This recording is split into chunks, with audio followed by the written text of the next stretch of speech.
চালু থাকা কোনো সামাজিক কল্যাণকর কর্মসূচি বন্ধ এই সরকার করছে না।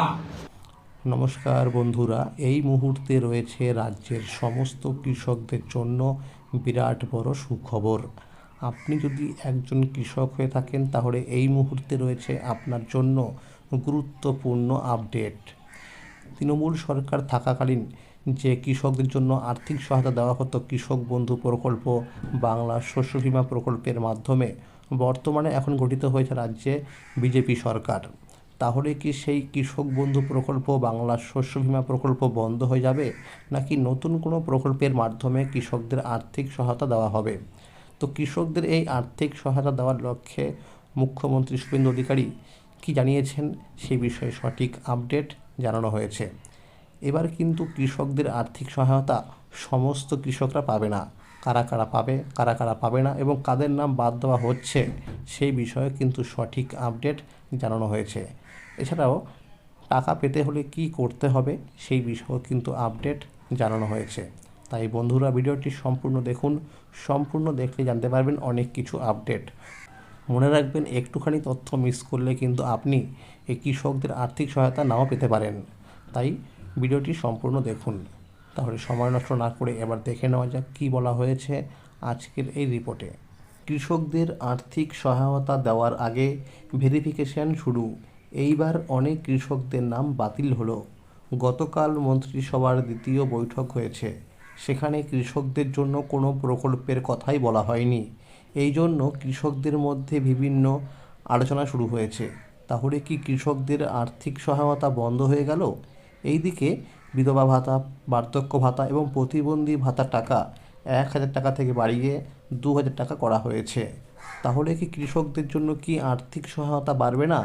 এইসব নানান প্রশ্ন নিয়ে কৃষকদের মধ্যে দুশ্চিন্তা তৈরি হয়েছে।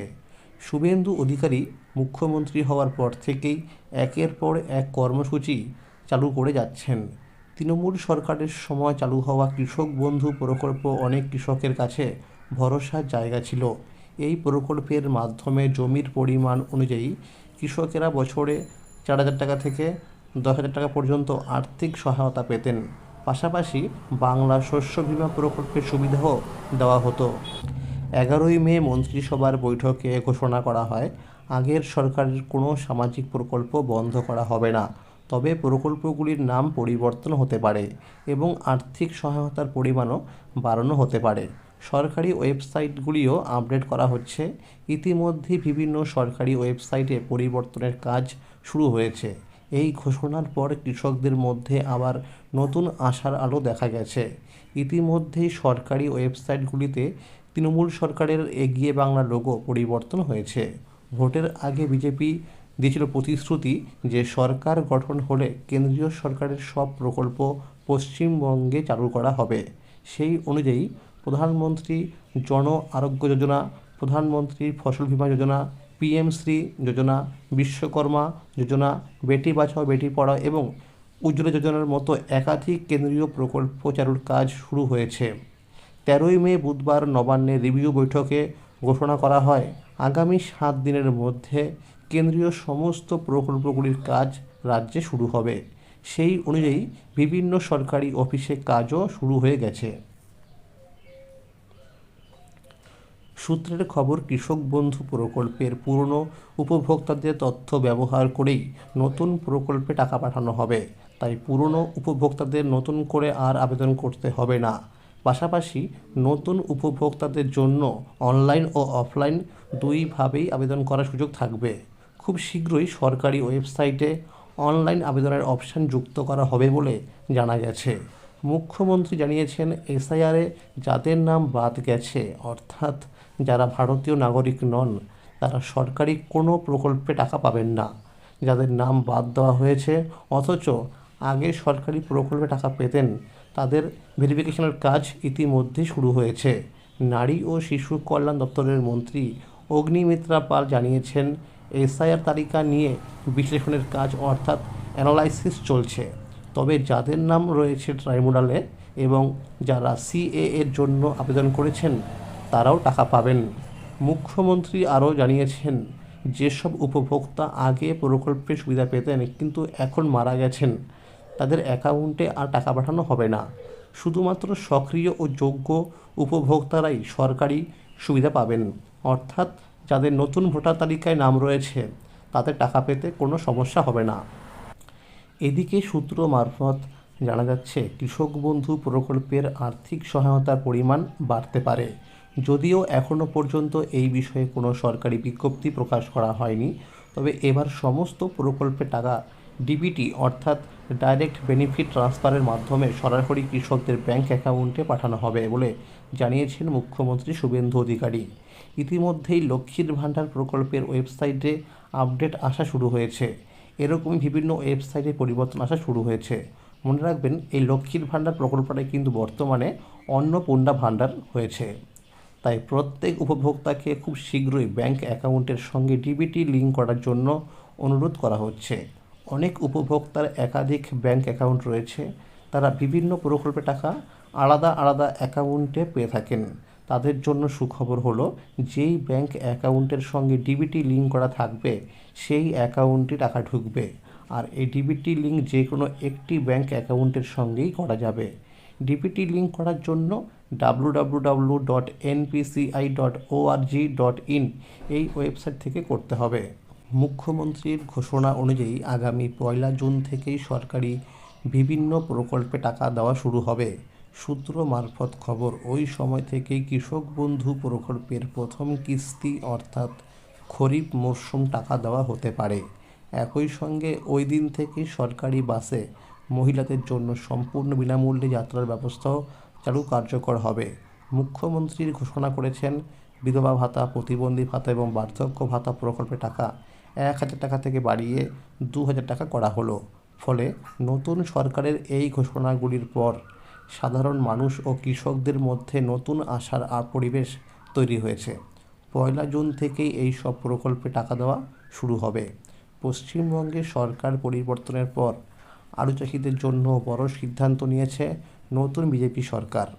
রাজ্যের আলু উৎপাদনকারী অঞ্চল হিসাবে পরিচিত পূর্ব বর্ধমান ও হুগলিতে বিপুল সমর্থন পাওয়ার পরেই আলু রপ্তানিতে নীতিতে বড় পরিবর্তনের ঘোষণা করা হয়েছে। বুধবার নবান্নে সাংবাদিক বৈঠক করে মুখ্যমন্ত্রী শুভেন্দু অধিকারী জানান, আগের সরকারের সময় আলু রপ্তানির ওপর যে সমস্ত বিধিনিষেধ ছিল সেগুলো তুলে নেওয়ার সিদ্ধান্ত নেওয়া হয়েছে। মুখ্য সচিব মনোজ আগরওয়ালকে পাশে নিয়ে তিনি বলেন, আলু চাষি ও আলু ব্যবসায়ীদের আর কোনো ধরনের হয়রানির মধ্যে পড়তে হবে না। তৃণমূল সরকারের আমলে রাজ্য থেকে ভিন রাজ্যে আলু পাঠানোর ক্ষেত্রে নানা নিষেধাজ্ঞা জারি ছিল। সীমান্ত এলাকায় পুলিশ ও অন্যান্য সরকারি দপ্তরের পক্ষ থেকে কড়া তল্লাশিও চালানো হতো। তবে নতুন সরকার সেই সমস্ত নিয়ম প্রত্যাহার করে নেওয়ার সিদ্ধান্ত নিয়েছে। মুখ্যমন্ত্রী স্পষ্ট জানিয়ে দিয়েছেন, এখন থেকে আলু রপ্তানির ক্ষেত্রে পুলিশ বা অন্য কোনো সরকারি সংস্থা কোনো বাধা দেবে না। শুধু আলু নয়, অন্যান্য কৃষিজ পণ্য ভিন রাজ্যে পাঠানোর ক্ষেত্রেও একই নীতি অনুসরণ করা হবে বলে জানিয়েছেন রাজ্য সরকার। অন্যদিকে প্রধানমন্ত্রী কৃষক সম্মান নিধি যোজনার বা পিএম কিষাণ প্রকল্পে টাকার পরিমাণ বাড়তে পারে বলেও নতুন করে আলোচনা শুরু হয়েছে। পশ্চিমবঙ্গ বিধানসভা নির্বাচনের দ্বিতীয় দফার আগে মেদিনীপুরের এক জনসভা থেকে প্রধানমন্ত্রী নরেন্দ্র মোদী ঘোষণা করেছিলেন, বাংলায় বিজেপি সরকার গঠিত হলে কৃষকদের জন্য কেন্দ্রীয় সহায়তার পরিমাণ 6,000 টাকা থেকে বাড়িয়ে 9,000 টাকা করা হতে পারে। বর্তমানে প্রধানমন্ত্রী কৃষক সম্মান নিধি যোজনার আওতায় কৃষকেরা বছরে 6,000 টাকা পান, যা 3টি কিস্তিতে সরাসরি কৃষকদের ব্যাংক অ্যাকাউন্টে ডিবিটির মাধ্যমে পাঠানো হয়। প্রধানমন্ত্রী সেই সভায় ডবল ইঞ্জিন সরকারের কথা উল্লেখ করে বলেন, কেন্দ্র ও রাজ্য একসঙ্গে কাজ করলে কৃষকেরা আরও বেশি সুবিধা পাবেন এবং মধ্যস্বত্বভোগীদের দৌরাত্ম্য অনেকটাই কমবে। পাশাপাশি কৃষকদের ফসলের ন্যায্য দাম নিশ্চিত করার দিকেও জোর দেওয়া হবে বলে দাবি করা হয়েছে। সূত্রের খবর, কৃষক বন্ধু এবং পিএম কিষাণ এবং বাংলা শস্য বীমা প্রকল্পের আর্থিক সহায়তা কৃষকরা পাবে। এখন সবচেয়ে বেশি আলোচনা হচ্ছে মহারাষ্ট্র মডেল নিয়ে। মহারাষ্ট্রে কেন্দ্রের 6,000 টাকার পাশাপাশি রাজ্য সরকারের তরফে নমঃশেতকরী মহাসম্মান নিধি যোজনার মাধ্যমে আরও 6,000 টাকা দেওয়া হয়। ফলে সেখানকার কৃষকেরা বছরে মোট 12,000 টাকা করে পান। রাজনৈতিক মহলের একাংশের মতে পশ্চিমবঙ্গেও ভবিষ্যতে একই ধরনের ব্যবস্থা চালু হতে পারে, যদিও এই বিষয়ে এখনও পর্যন্ত কোনো সরকারি ঘোষণা করা হয়নি। এদিকে পিএম কিষাণ প্রকল্পের পরবর্তী কিস্তি অর্থাৎ 23তম কিস্তি নিয়েও কৃষকদের মধ্যে আগ্রহ বাড়ছে। 22তম কিস্তির টাকা 2026 সালের মার্চ মাসে দেওয়া হয়েছিল। সেই হিসাবে মনে করা হচ্ছে 23তম কিস্তির টাকা জুন মাসের শেষ অথবা জুলাই মাসের শুরুতে কৃষকদের ব্যাংক অ্যাকাউন্টে জমা হবে। তবে সরকার ইতিমধ্যে জানিয়েছে, যেসব কৃষক ফার্মার রেজিস্ট্রি সম্পূর্ণ করেনি অথবা যাদের কেওয়াইসি সক্রিয় নেই, তাদের কিস্তির টাকা আটকে যেতে পারে। এছাড়া ব্যাংক অ্যাকাউন্টের সঙ্গে আধার লিঙ্ক করা না থাকলে তাহলেও সমস্যায় পড়তে হতে পারে। নিয়ম অনুযায়ী একটি পরিবার থেকে শুধুমাত্র একজন সদস্যই পিএম কিষাণ প্রকল্পে সুবিধা পাবেন।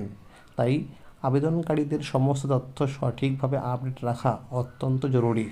উপভোক্তারা চাইলে বাড়িতে বসেই নিজেদের স্ট্যাটাস চেক করতে পারবেন। এর জন্য অফিসিয়াল ওয়েবসাইটে গিয়ে ফার্মার্স কর্নার থেকে বেনিফিশিয়ারি স্ট্যাটাস অপশানে ক্লিক করতে হবে।